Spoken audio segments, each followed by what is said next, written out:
The happiest day of the week for me as a pastor and as a priest is Saturday.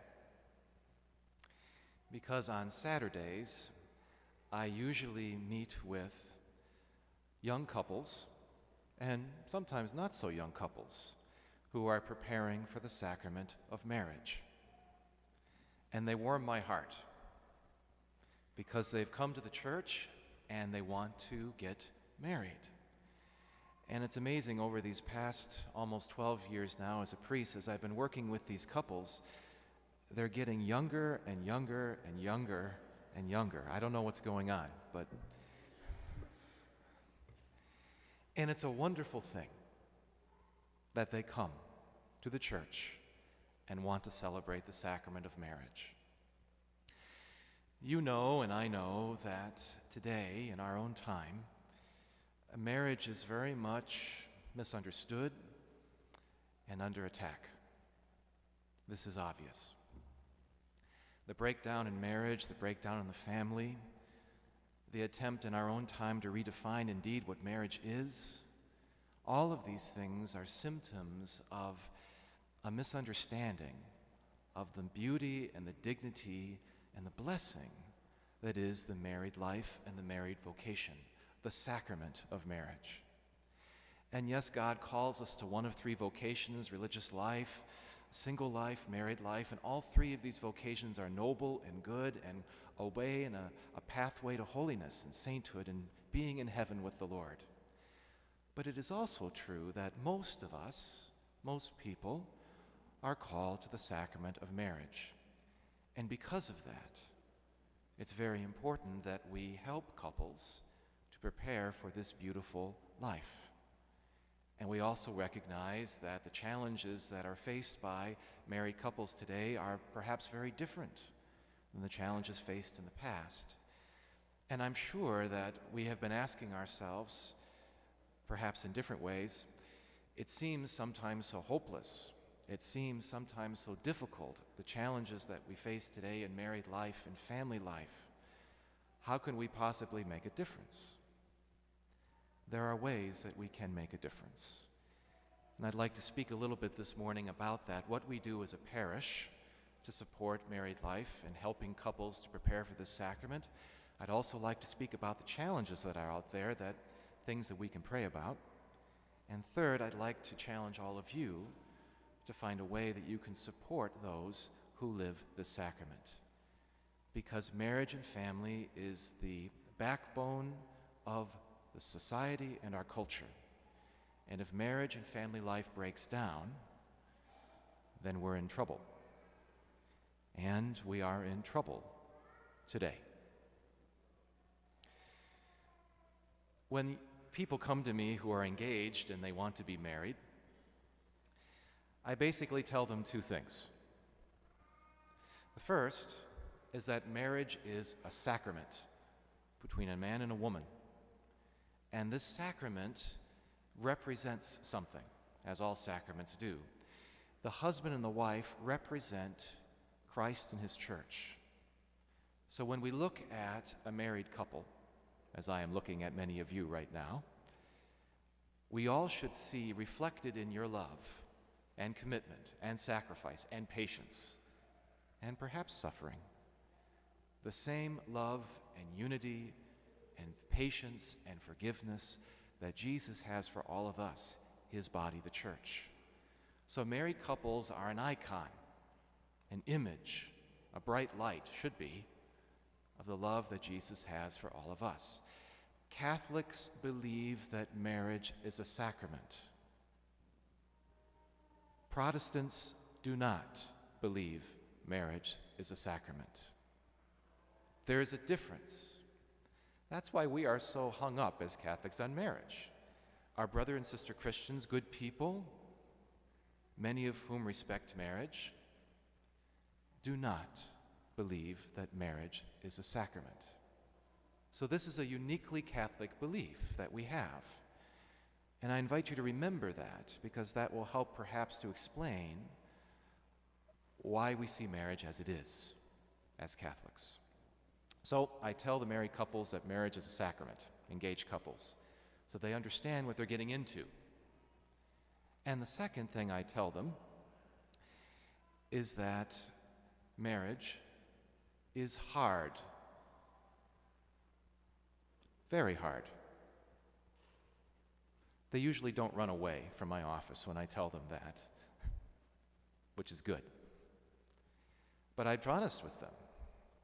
Living a life with another person, day in, day out, sacrificing, dying to the self, loving them unconditionally, getting old together, and all of the joys, marriage can sometimes be difficult. No more difficult than my vocation as a priest. You know, sometimes people say to me, "Oh, Father, it must be so hard to be a priest and celibate, not married.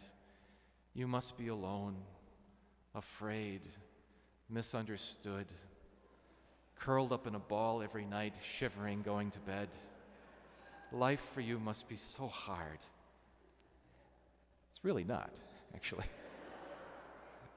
It's kind of nice to have a half an hour at the end of the day by myself, you know. It's good. I'm doing fine. My vocation is no more difficult than yours. Whether you're married or single, your vocation is no easier than mine. It's how we embrace our cross. That's what it's about, and how God calls us to be holy and to be saints. So I tell the couples this, that marriage is hard, so they know what they're getting into. And it is. So when couples come to be married here in our parish and throughout the churches of our diocese, we send them to marriage preparation classes, pre-Cana classes as sometimes they're called. Some of you remember when you were married, perhaps decades ago, you met with the priest once, maybe twice, and that was it. You got off easy. Not so much anymore today. The challenge of married life is so large that we meet with couples often, and we send them to classes and retreats and meeting with other married couples so that they can have a chance to know what the vocation is that they are marrying into. I meet with the couples typically 3 times. I talk to them about the sacrament. I talk to them about the life. Then I also send the couples to couples here in our parish, 2 couples who administer something called the Focus, which is a marriage assessment. And the engaged couples go and meet with these parishioners, our parishioners, in their homes, and they meet with them twice. And they take a test, 150 questions or so. And the questions are, for example, how many children do you want to have? And the wife says 12, and the husband says 1. This might be an area where you need a bit of conversation. Questions like that. And it's a very good assessment, and it's very helpful, and it will help the couple to have a conversation. I also have the engaged couples meet with a well-seasoned couple in our parish who have been married over 65 years. And these engaged couples go to their home, and they are in awe of the wisdom of life of 65 years of marriage. So I try to give the couples a well-rounded approach. Newly married couples, seasoned couples. I send them the 2 diocesan retreat days where they learn about finances and fair fighting and in-laws and dealing with checkbooks and dealing with hobbies and friends. And another retreat I send them to where they learn about the beauty of marital sexuality and intimacy in children. And then we send them to 3 classes on natural family planning where they learn about being open to God's gift of children and life, which is a blessing, always a blessing, and responsibility in marriage. So these couples go to classes, they learn, they prepare. It's important so they know the life that they are getting into. It's not a series of hoops that they have to jump through. Hopefully they don't see it that way. But it's rather a preparation for a life of holiness and sacrifice, a vocation that lasts all the way to heaven and beyond. Now, there are challenges, of course, today, and we have to be honest about these as well. In the Diocese of Green Bay, since the year 2000, the past 14 years now, marriages in our diocese have fallen 38%. They're down. Marriages are down throughout our culture. Fewer people are getting married. They're living together in sin. Or they're just not interested. Or people are getting married outside the church, at the beach, or something ridiculous like that. But the number of marriages are going down. And this is a concern. Fewer people are coming to get married. And some of the challenges, too, is that when the couples come to me, many of them have never seen an intact marriage in their life. They didn't see it in their parents. They didn't see it in their aunts and uncles. They didn't see it in their friends' parents. Maybe they saw it in their grandparents. Many couples who come today to be married don't know what it is because they have never seen it. So we teach them. We try. And we rely on God's grace to do the rest. They know in their hearts. They know what they want. And we work with that. Yes, many of the couples who come to be married are living together, and that is always wrong and always a sin, and most of them don't know it's wrong. So we work with them, and we help them, and we challenge them, and we love them. Sometimes we get calls here at the cathedral, and we get the call in the office, and the person says, "Hi, I'd like to rent your venue for a marriage." Not so good. So we try to help them and challenge them and to realize that this is not a venue, this is a family, a parish family, and we're not for sale. But we'd love to have you come and be with us and help you. Sometimes people are attracted here because we have the longest aisle and the tallest ceiling, which is a nice place for a marriage. And so some folks really have no interest whatsoever in the religious aspect of it. They just want to walk down an aisle. Some folks don't even live in this area. They like the Packers, and so they figure, let's get married in Green Bay. So we work with them. We try to open the door, but we also challenge. Sometimes, and this is especially becoming an issue in recent years, and I don't exactly know why, but mothers are calling in place of their sons and daughters, setting up everything regarding marriage. Their mothers are making the appointments. Mothers are setting the times. Mothers, typically mothers of the bride. So we tell the mothers, thank you very much. Have your daughter, have your son call us. If they're not mature enough to call us, they're not mature enough to get married. It's odd. But more and more mothers are doing the work for their adult children. Not so good. Not so good. We have a dress code here at our parish for weddings. As my mother used to say, we don't want the young women and the young men to look like they're on sale. We have a dress code. And I am universally hated by wedding stores in the city of Green Bay, which I wear as a proud badge of honor. But we insist that the people who come here to get married are dressed as Christians ought to be dressed. So we work with couples, we challenge them. Yes, there are challenges. But the good news is that they are coming. They want to get married, despite all the odds and the challenges and the difficulties. The miracle is these young couples, God is working in their lives. They want what is beautiful. They want what is good. They want a happy, lifelong, holy marriage. And here they are. So we open our doors, and we work with them, and we sometimes challenge, but we try to help them to celebrate this sacrament. What do we say to the couples who come to get married? I basically base three things. The first advice I give them is that marriage is sacrificial. You have to learn to sacrifice. Every day, you die to yourself and you live for the other person. And those of you with children know exactly what I'm talking about. But selfishness, living for myself or for one's own self, is a prescription for disaster, not just in the married life, but in the Christian life too. Marriage is not 50-50. Marriage is not 50-50. It's 100-100.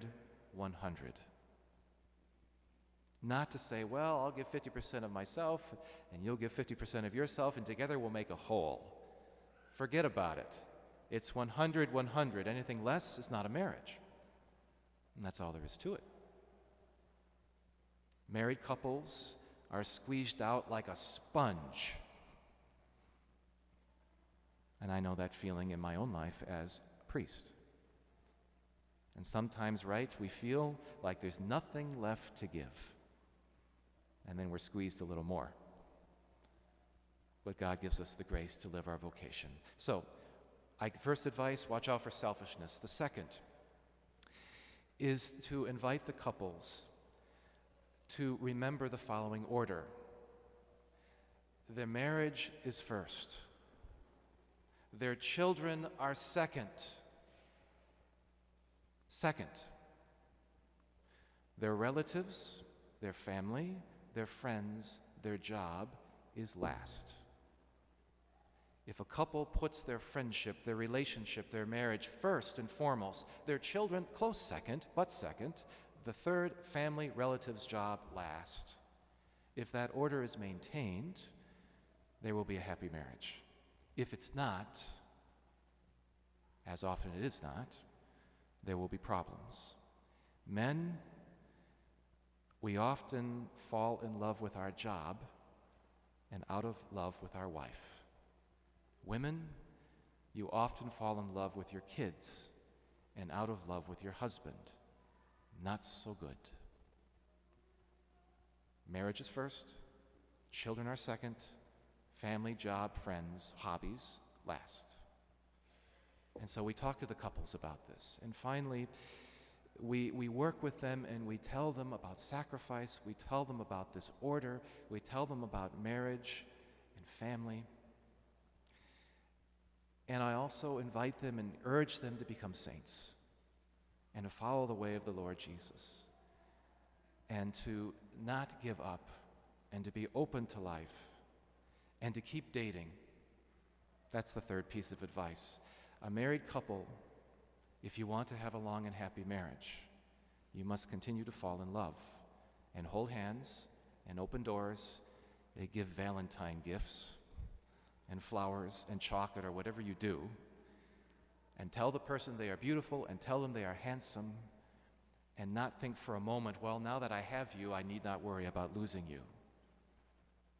Because if a couple stops dating, they're finished. Marriage is hard. Marriage is very beautiful. These are ways that we in our parish try to help couples to live this vocation. But we need your help. I would love to have married couples in our parish be mentor couples for the newly married that come from our parish. Married couples who are seasoned, who have the scars to prove it and the joys, who can journey with newly married couples and be mentors for them. I'm rolling this around in my mind and my heart, and I ask you to pray about it and think about it. Would you be willing to be a mentor couple for a newly married couple when they have questions about, is this really the way it always is? You can say, yes, and it will be okay, and it will get easier. Think about that. In your own lives, in your own families, try to reach out, whatever our vocation is, whether you're married or single, reach out to those who are living the married life. Don't take it for granted. Support them. Ask them how they're doing. Listen when they need to talk. So often we are tempted as Christians, and those of us who are believers, that we can curse the darkness and give up on everything and say that the world is falling apart and marriage and family life is going down the tubes. And yes, we have challenges, but rather than cursing the darkness, can we, couple by couple, family by family, reach out and help those who live this life? Because if we do that, we will make a difference and the world will get better and we'll have a better world. I urge all of us to ask the Lord to help us to support those who live this beautiful vocation in life, the sacrament of marriage. And help us also to remember to pray for these couples. And for all of you who are married, let me remind you, despite the ups and the downs and the ins and the outs, the purpose of marriage at the end of the day, after children and love, is the two of you are charged with helping each other get to heaven. That's your job. Seize the moment. Love one another. Die to yourself. Love the other person. And the Lord Jesus will give you all the graces you need to do it. May God bless you.